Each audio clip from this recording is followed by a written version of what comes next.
Alors, on se retrouve aujourd'hui pour une petite vidéo sur le thème, vous avez deviné bien sûr, sur le thème asiatique, puisqu'aujourd'hui nous sommes le 10 février et c'est le Nouvel An chinois.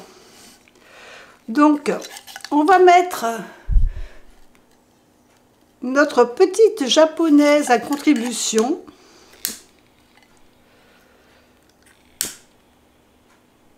Et on va faire, dans notre brûle-encens, on va y mettre un petit fondant qui va nous accompagner tout au long de la vidéo. Et voilà. Voilà, je vous montre un petit peu ma déco qui est assez dans le thème, je dirais. On a tout d'abord ici une jolie nappe de tirage qu'une de mes filles m'avait offert pour mon anniversaire. C'est elle qui l'avait fait. Une nappe de tirage réversible.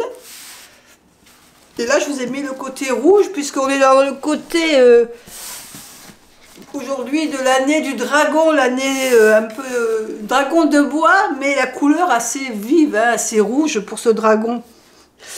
Donc, on est accompagné de mes petites poupées japonaises, des petites poupées qu'on m'a offertes qui viennent des pays d'Asie, parce que j'avais un copain qui allait souvent là-bas, il m'en a rapporté quelques-unes.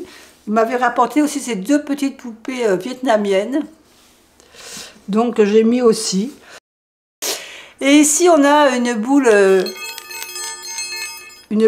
de zen, et ici des petites fleurs d'orchidée que j'avais faites en poterie. Voilà, pour la décoration. Et puis notre petit chat porte-bonheur, notre petit chat chinois porte-bonheur. Alors aujourd'hui j'ai dû mettre beaucoup de lumière parce qu'il fait pas très beau du tout. Donc j'espère que ça sera suffisant pour la vidéo. En l'occurrence, cette vidéo, ça fait la deuxième fois que je la fais. Puisque j'ai eu un petit souci avec l'autofocus. Donc j'espère que cette fois-ci, il va bien fonctionner. Donc on attaque tout de suite avec nos jeux donc à connotation asiatique. Et je vais déjà vous parler du coffret, le coffret Iking, qui est un coffret assez classique au niveau du Japon, puisque c'est un oracle divinatoire avec plusieurs façons de tirer l'oracle. Alors, je vous en montre tout d'abord. J'enlève tout ça pour pas que ça perturbe mon autofocus. Tout d'abord, donc, on a le livre du Iking. Le Iking, c'est une façon donc japonaise de tirer un oracle. On peut le tirer soit avec les baguettes, c'est une façon de tirer l'oracle. Soit on peut le tirer avec les pièces que vous devez sûrement connaître, voilà, avec 3 pièces. Ou bien, si on a un jeu de cartes Iking, comme moi j'ai ici, c'était un jeu de Louis Royo, donc vous voyez, c'est avec des imageries que j'aime beaucoup, parce que j'aime beaucoup les dessins que fait Louis Royo. D'ailleurs, il a une chaîne YouTube, je pense que vous devez peut-être la connaître, sinon vous pouvez aller jeter un œil. Il fait beaucoup de dessins un petit peu sur le thème asiatique, il y a beaucoup de nus ou de guerriers, ça dépend, voilà. Mais voilà, et donc on a sur ces cartes l'hexagramme. Donc, il est évident que quand on tire les bâtons, il y a une façon de les tirer et on obtient des trigrammes. Et il nous faut 2 trigrammes pour avoir un hexagramme. Alors, je vais essayer de vous montrer. L'hexagramme, vous l'avez là. Voilà. Ici, on a les trigrammes qui sont représentés. Et il nous faut 2 trigrammes pour avoir une réponse à notre oracle, avec notre oracle. Et 2 trigrammes, ça fait un hexagramme. Et donc, grâce à cet hexagramme, on va le rechercher dans le livre. Vous voyez, à chaque fois ici, il apparaît ici, qui va nous donner notre divination. Alors, il est évident que si on tire qu'avec les baguettes, c'est assez long. C'est la technique la plus sympa et amusante à faire parce que voilà, il y a du travail à faire, mais il faut avoir le temps de le faire. Mais c'est vrai qu'avec les baguettes, c'est assez long.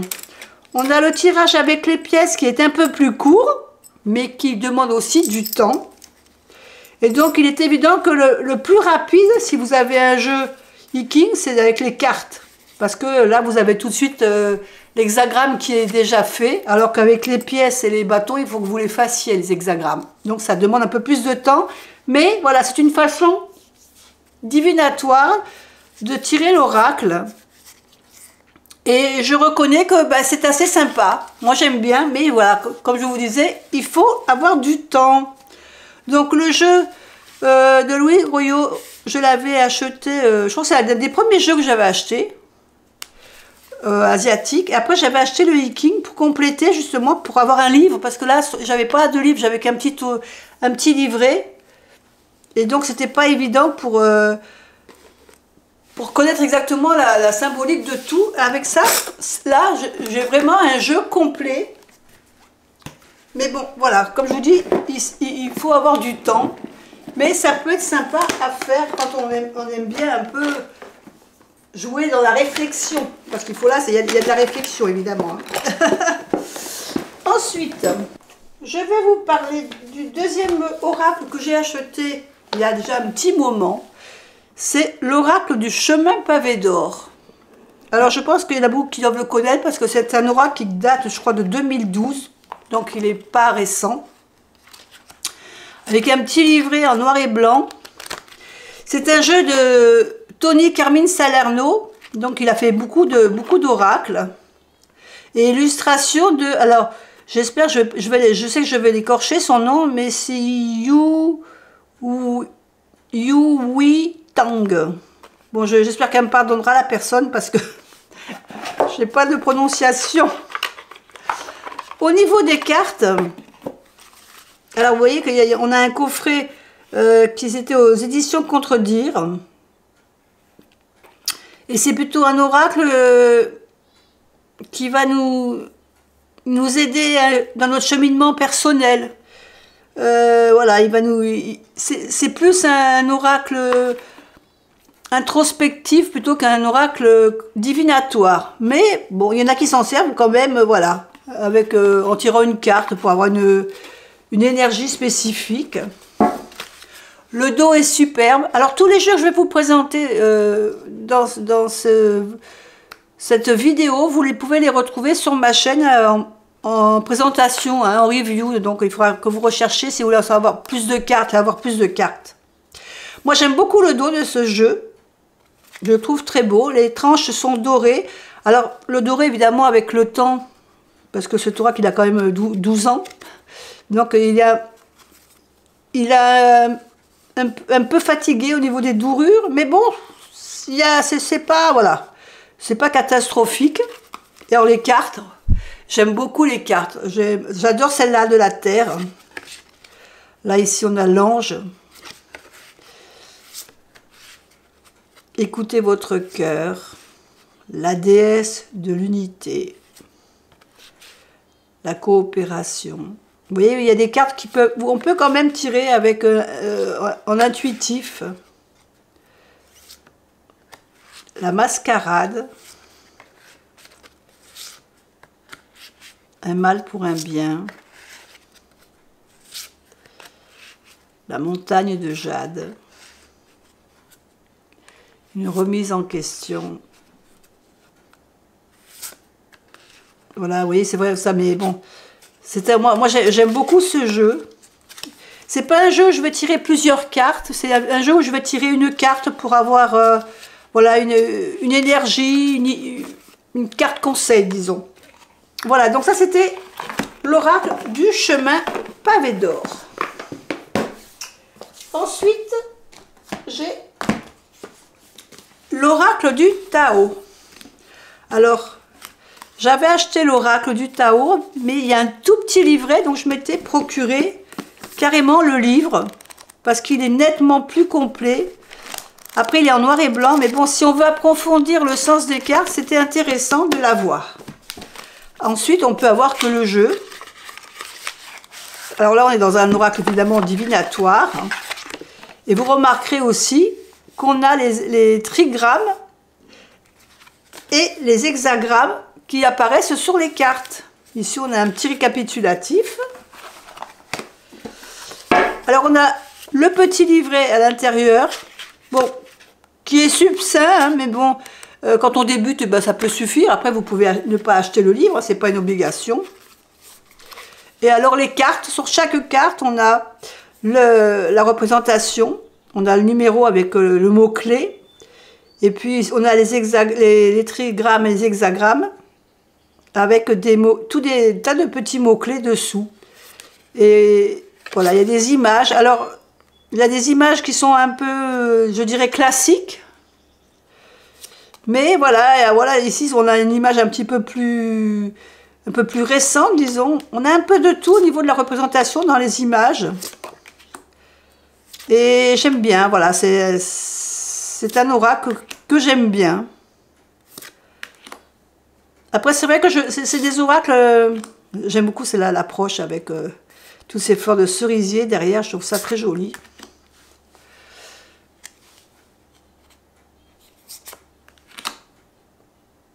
Ah, on a les veilleurs, le grand pouvoir, le développement. Bon, je pense que vous avez déjà dû le voir passer sur d'autres chaînes aussi. Mais voilà, c'est des jeux là, que j'aime beaucoup et que je vais ressortir parce que là, on est vraiment dans la période propice à ce genre de tirage, quoi. Donc voilà, ça c'était l'oracle Tao. On continue avec un autre oracle, l'oracle des Kami et Yukai.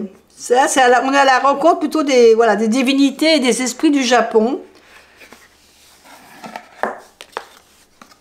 Donc on a un livret.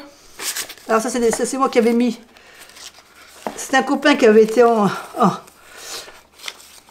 Chine et qui m'avait ramené ça, la monnaie du Vietnam que j'ai gardée. Je trouverais ça très joli. Et ici donc on a un livre en couleur qui représente donc les divinités ainsi que les esprits du Japon et qui nous raconte à chaque fois la petite histoire de chaque personnage.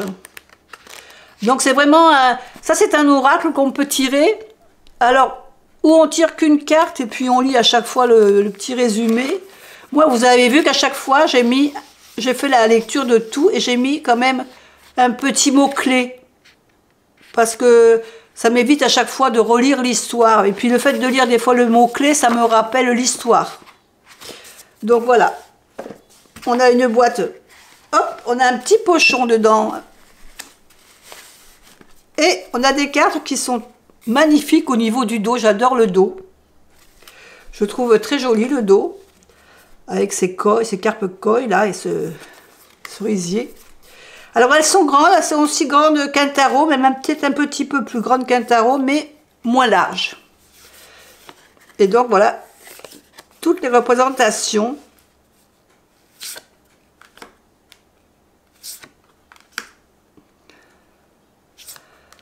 Alors il y a certaines cartes qui vont nous faire penser à des cartes de tarot ou des cartes d'autres oracles, mais par contre, il faut peut-être des fois regarder le livret quand même, parce que la signification n'est pas forcément toujours la même.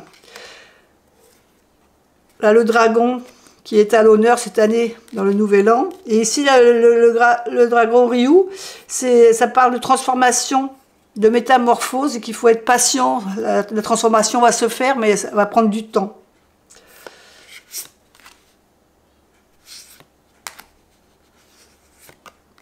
Là, ici, le Susano, ben, c'est une personne qui est... C'est une période qui s'annonce difficile. Là, c'est la carte de la bienveillance, parce que vous voyez, on a le bol de riz. Donc c'est vrai que c'est l'abondance, quoi, la bienveillance, l'abondance. Ça, c'est la carte de la mort, qui représente un peu la carte de la mort dans le tarot.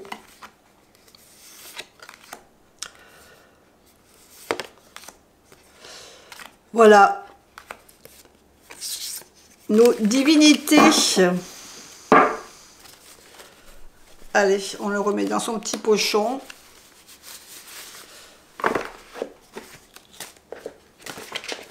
Avec son petit carnet. Voilà pour les Kami et Yukai. Ensuite, le dernier oracle qui est arrivé. Eh ben oui, vous vous doutiez bien qu'il était, il faisait partie de la collection. L'oracle du soleil levant. Je crois que toutes les personnes qui font beaucoup de tirages de cartes, tout le monde l'a plus ou moins, c'est ce jeu. Alors évidemment, la boîte Arcana Sacra, c'est toujours une beauté. Le seul petit regret que j'ai dans cet oracle, c'est qu'ils n'aient pas mis une boîte pour les cartes ou un pochon. Parce que voilà, moi j'aime bien ça, je préférerais ne pas l'avoir pour pouvoir profiter de tout la beauté de ce boîtier. Mais bon, on ne peut pas laisser les cartes comme ça dedans parce qu'elles vont se promener dans tous les sens et ça va les abîmer. Donc c'est dommage qu'ils n'aient pas pensé à mettre un petit pochon ou une petite boîte. Mais bon, c'est comme ça. Au niveau du livre, ben, superbe livre... un papier glacé avec des illustrations superbes, avec toute la couleur. Enfin,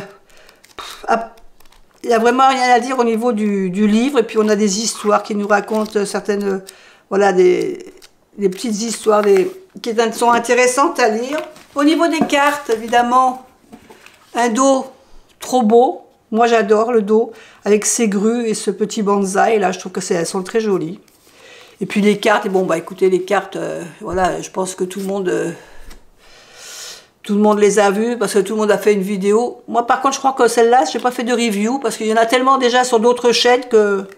Après, si vous voulez que je vous fasse la review, dites-moi-le, je vous la ferai. Mais bon, il y en a tellement partout que je me suis dit que c'était peut-être pas la peine que je vous inonde d'une vidéo supplémentaire. Les dessins sont très très beaux, les dessins. Regardez ce bonsaï là, magnifique.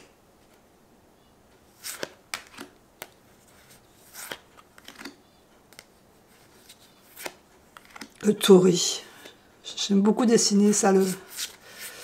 Notre kitsune, il y a d'ailleurs un jeu qui s'appelle Kitsune comme ça, et je ne l'ai pas acheté, mais je crois qu'il est sur ma liste, ou le Genko.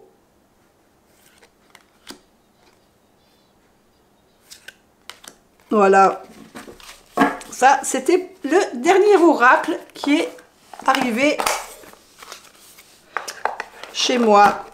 Et c'était vraiment mon coup de cœur au niveau des oracles 2023. Ensuite, on va passer au tarot. Alors, le tarot le plus ancien que j'ai, c'est l'Oshozen Tarot. Donc, vous le connaissez sûrement aussi, avec un livre pas en couleur, mais bon voilà, il y a le nécessaire. Hein, on va pas dire qu'il est super rempli, mais il y a le nécessaire. En plus, c'est un tarot, c'est un tarot qui est différent du tarot Rider ou du tarot de Marseille. Il a vraiment son énergie spécifique. On ne peut pas le comparer à, voilà, à un Rider ou au tarot de Marseille.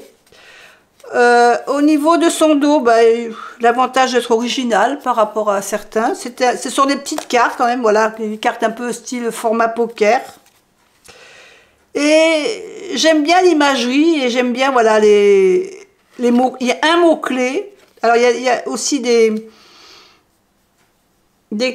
couleurs à chaque carte qui représentent un peu les familles comme dans le tarot. Je veux dire, On a des cartes qui vont représenter les cartes majeures et puis d'autres des mineures. Mais voilà, ça ne correspondra pas à votre tarot de Marseille ou le Rider. Ça sera différent. Voilà, mais bon, par contre, voilà, j'aime bien ces images qui sont zen, qui sont... On se sent...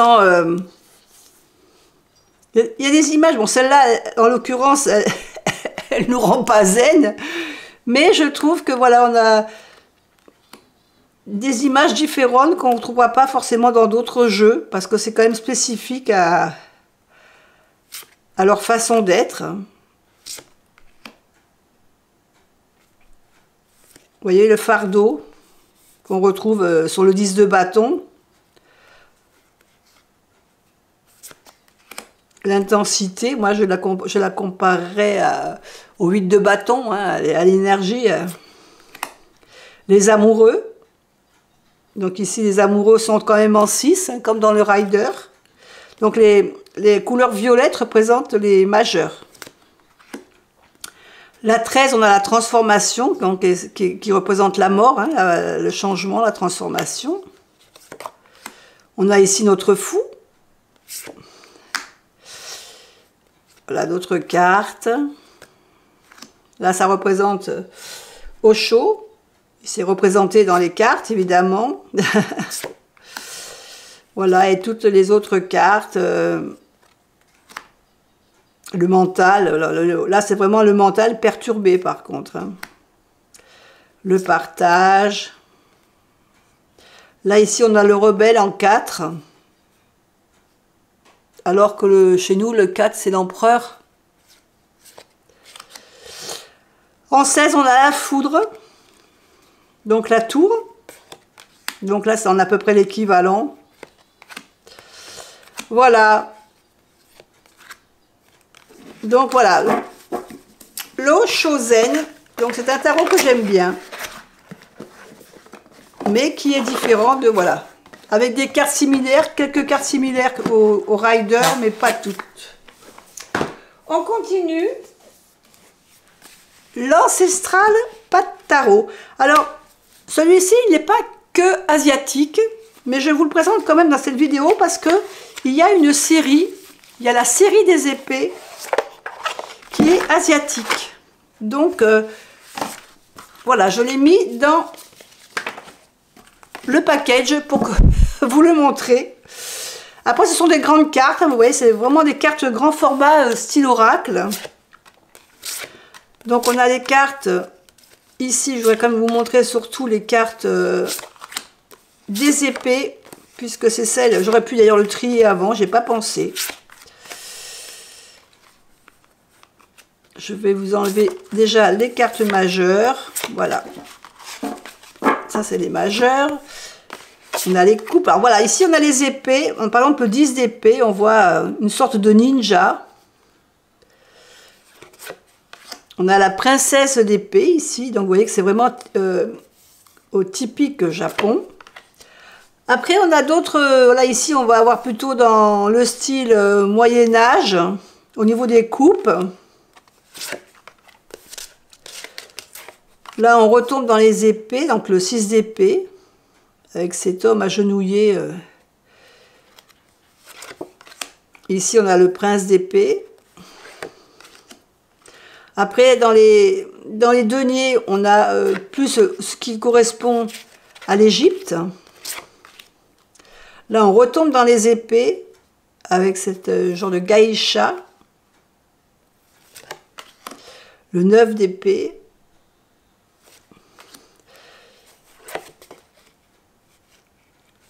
Ensuite, le 7 d'épée. J'aime bien quand il y a les cerisiers. Le 5 d'épée.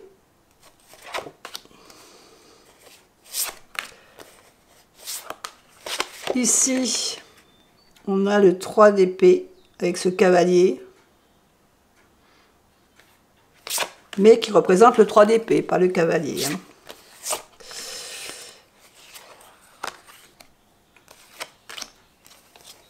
Hein. Ah, je vais vous retrouver le 2 d'épée. J'aime beaucoup cette carte. Alors au début, je croyais que c'était un problème dans la carte, mais en fin de compte, c'est une lune qu'on voit au fond. Le 4 d'épée.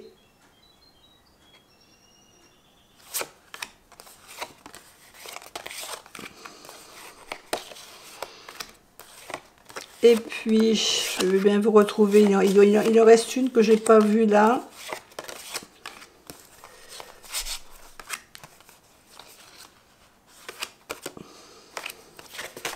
Ah, si on a vu la passer, alors ben, je vous ai montré donc toutes les cartes plus ou moins qui correspondent à la série des épées, donc qui est un petit peu asiatique.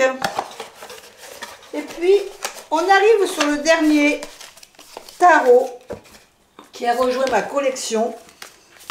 C'est le tarot manga. Alors le tarot manga, c'était une réédition aux éditions intuitives, puisque le premier était sorti il y a un peu plus longtemps, et là ils l'ont réédité. Donc en format petite box, hein, j'ai pas le coffret. Alors, on a un petit livret à l'intérieur, bon, comme voilà, très succinct. Hein, si vous connaissez le tarot, ça va. Si vous ne connaissez pas le tarot, il faudra peut-être avoir un autre livre. Et voilà, donc bah, j'aime bien l'imagerie, le dos. J'aime bien. Alors après, c'est vrai que j'aurais peut-être vu Là, on a le yin et le yang, mais c'est vrai que l'image, quand on regarde bien l'imagerie, on voit pas forcément quelqu'un d'asiatique. Hein, Mais bon, le visuel est joli, par contre. Mais j'aurais peut-être préféré quelqu'un de plus typé pour ce jeu. Et puis, bah, écoutez, les cartes, elles sont... Ouais, j'aime bien les cartes, par contre. Voilà, je les trouve très jolies. Avec ce manga. Personnage...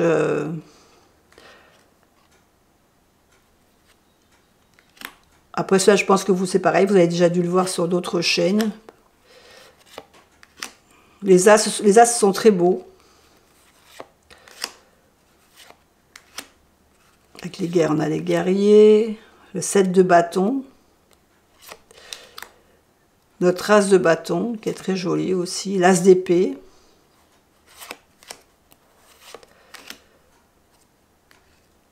Là, on a les amoureux.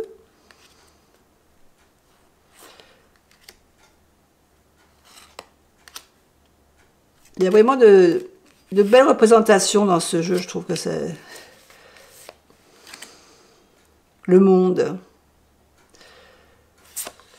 L'as de coupe. Vous voyez que les as sont vraiment très très beaux. Hein. La lune avec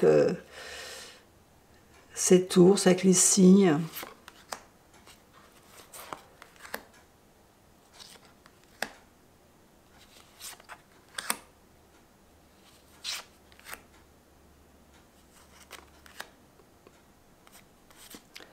Voilà, donc ça c'était le dernier tarot qui est rentré dans ma tarothèque. Bon, il y a un petit moment de ça, mais c'est vrai que j'ai pas beaucoup acheté de jeux asiatiques. Il y en a quelques-uns qui sont sortis récemment aussi. Il y a un petit Lenormand qui est sorti, qui est super joli d'ailleurs, mais j'ai raté la vente. C'était le Sakura, je crois, le Sakura Lenormand. Il était magnifique ce tarot. C'était un petit Lenormand, pardon, pas un tarot, un petit Lenormand, parce que c'est vrai que je n'ai pas de petit Lenormand asiatique, et j'aimais bien ce Sakura Lenormand.